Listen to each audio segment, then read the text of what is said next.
Hello, welcome to Goremaw Miniatures. I'm Jim and I'm sick as hell. That's not going to stop me from painting Goremaw from the Reaper Miniatures Bones line. Let's get started.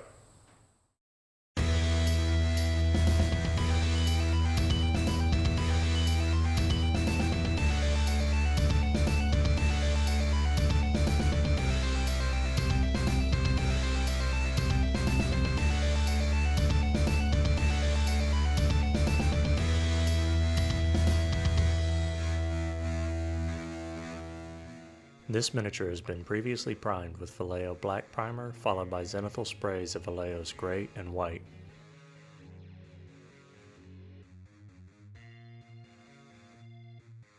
Once primed, I spray a mild purple from an anti-zenithal position. I apologize for the terrible camera angle as I managed to stay out of the center of the shot for this step.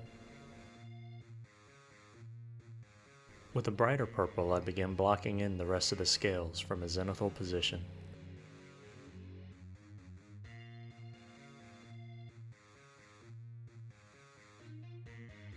Adding a little off-white to the previous mix, I brighten the center and edges of the scales, especially on the upper portion of the model.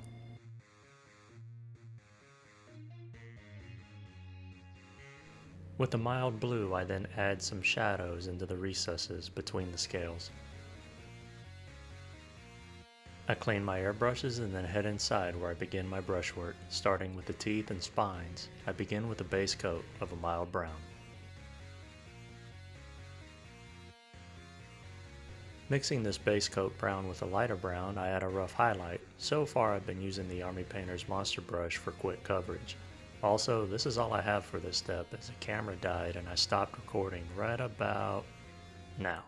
The third highlight will be done with the second brown, unmixed with the base coat. Each of these highlights have been rough, covering about 75% of the previous step. I'll be swapping to a Winsor & Newton Series 7 size 2 brush in the next steps. I've been meaning to get a size 1, however I'm trying to support local and of course the only art store in town never has one in stock. With the finer brush now in hand, I mix the last brown used with a lighter off-white and begin adding striations from the base of the teeth to the tip. This took forever as this model has a lot of teeth and tons of spines.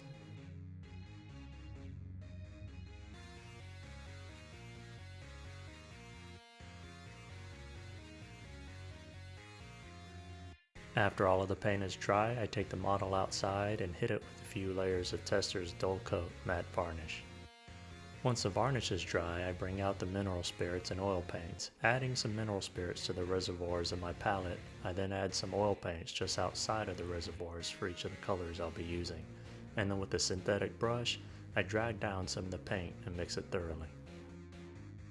With the washes mixed for each color, I apply a brown to the belly, teeth, and spines. I then add blue to the center of the scales near the recesses and then purple over the rest of the scales. I let the oil wash set for about 30 minutes before taking makeup sponges, slightly dampening them in mineral spirits, and then gently wiping away the oil but leaving it behind in the recesses. The next few steps is where most of my time went when painting this miniature. With the light blue, I begin glazing highlights on the outer blue areas of the inner portions of the scales, anywhere where light would reach or catch on edges or nicks. Like the teeth, I'm doing this in thin striations. Moving on to another lighter blue, I repeat the previous step, but covering less area with even thinner lines.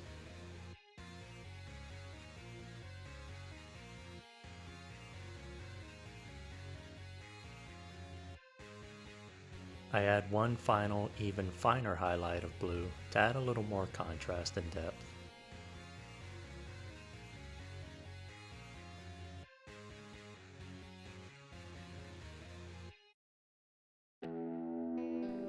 For the purple section of the scales, I do the exact same thing I did with the blue, only with, you guessed it, purple.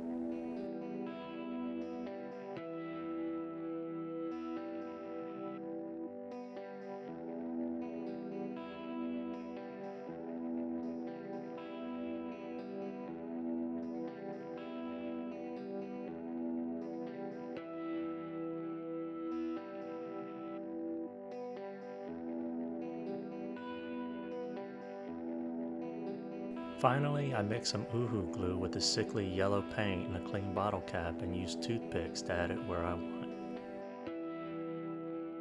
This takes some practice and it's easy to screw up like you're seeing here, and then sometimes you force gump your way into something decent, also as seen here. Sometimes you just have to roll with it.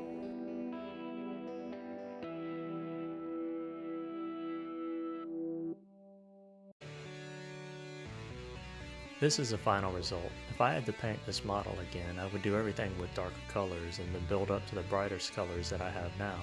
I'm still happy with it, but I feel like more contrast would be better. I also got a little heavy-handed with the snow terrain and should have left more of the rock showing from beneath. For the saliva strands, I should have mixed less paint with the Uhu adhesive so it would remain somewhat transparent. The more paint, the thicker it'll look, and some transparency would have been an improvement. It's going to wrap it up for today. I hope you learned something or were inspired to start or expand your own collection. If you have any questions or comments, please leave them below. And if you like the content of this video and would like to see more, please like, share, and subscribe.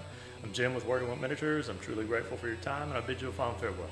Until the next video. I'm taking my ass to bed.